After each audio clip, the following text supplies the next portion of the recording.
long shall be the vision concerning the daily sacrifice and the transgression of desolation. And the book of the Daniel Revelation book, it just talks about the day. Sacrifice is the word that's provided in the Bible, right? And probably most of our Bibles is italicized, meaning that the translators have provided it. So it's actually just the daily.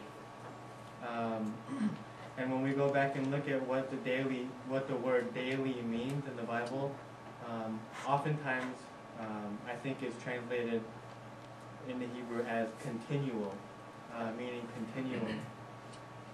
And the transgression of desolation, the traditional understanding of transgression of desolation is the papacy or the papal Rome.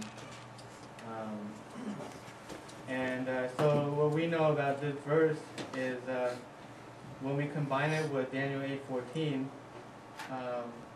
we have the time prophecy of 2,300 days. So what I guess my current understanding of the daily or the daily or continual is that it's the daily and the transgression of desolation is concerning pagan Rome and papal Rome. So it's the oppression of God's people. When it talks about the host, the sanctuary, and the host, typically is meant as God's people.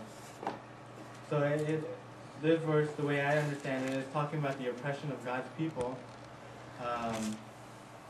from pagan Rome and papal Rome. And that was deceased at 1844. Right? But you know what? My question was, if that's the case, we know that the papacy received this deadly wound in 1798, right?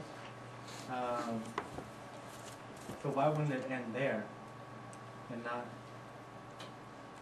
That's a good question.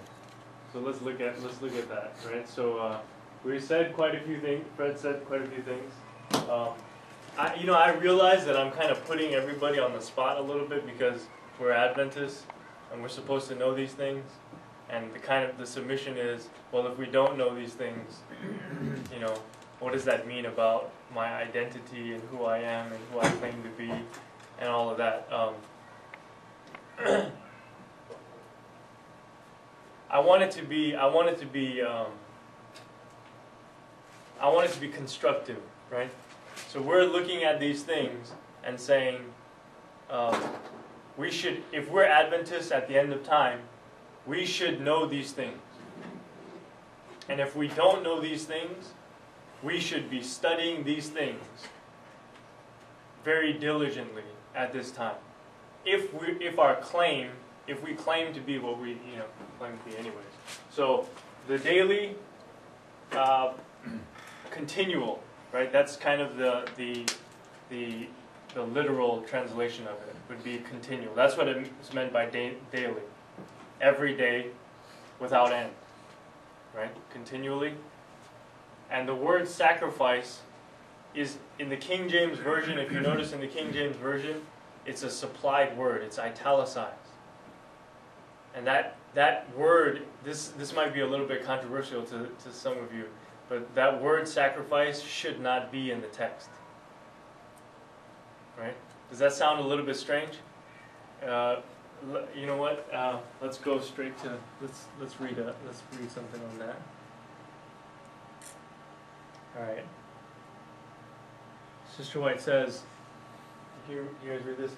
Then I saw in relation to the daily that the word sacrifice was supplied by man's wisdom and does not belong to the text, and that the Lord gave the correct view of it to those who gave the judgment on our cry. So Sister White is very clear. This word sacrifice, and the King James Bible is clear as well. It's not we can talk about later if somebody has a problem with it. But that word is supplied. It doesn't belong in the text. And there's a very clear reason why. And so if don't get hung up on it. It can be clarified. But we have basically we have here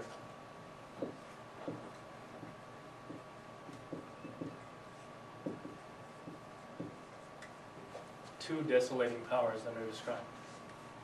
Is that clear? The first one being the daily or the continual, which is understood correctly by those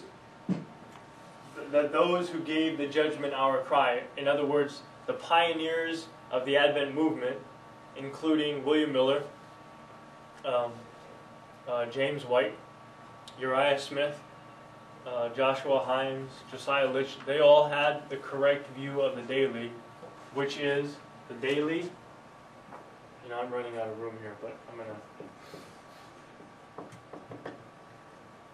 The daily is paganism. The daily is paganism. Does that make sense in the context of these verses of Daniel chapter 8 and verse 13? It does. What do we see in Daniel chapter 8? What's the vision in Daniel chapter 8 that we see that verse 13 and 14 being the context of Daniel chapter 8? We see, what do we see in Daniel chapter 8 as far as the vision of the daily or paganism?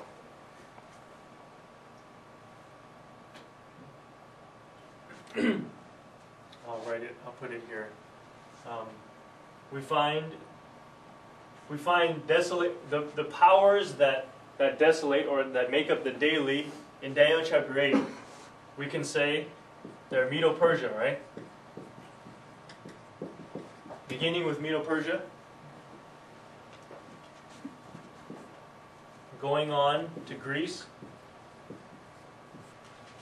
And then the final pagan desolating power of Daniel chapter 8 would be what?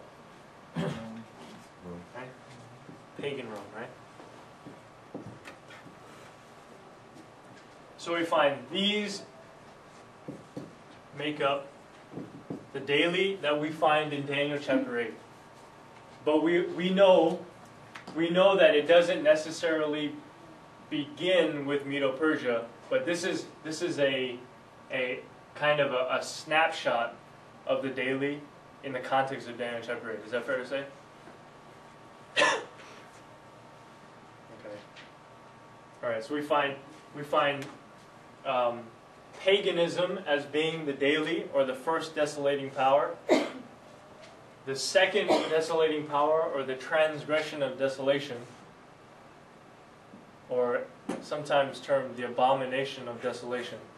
The second desolating power. So as we read this verse in Daniel chapter 8 and verse 13, then I heard one saint speaking, and another saint said unto that certain saint which spake, how long shall be the vision concerning the daily sacrifice?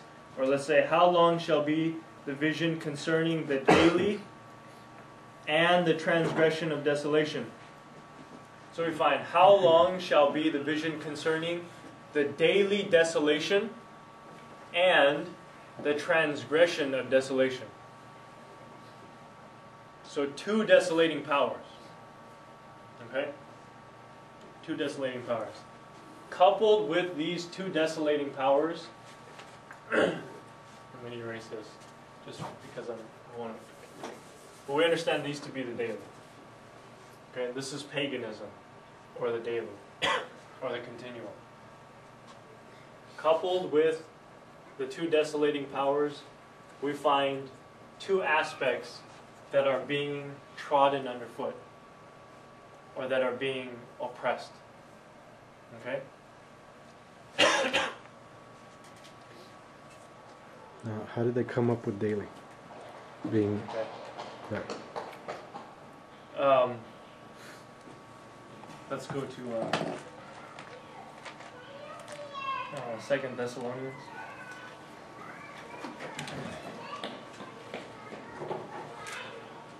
2 Thessalonians chapter 2.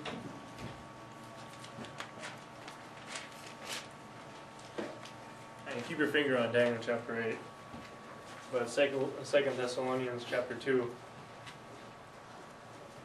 Verse 3, it says, let no man deceive you by any means, for that day shall not come, except there come a falling away first,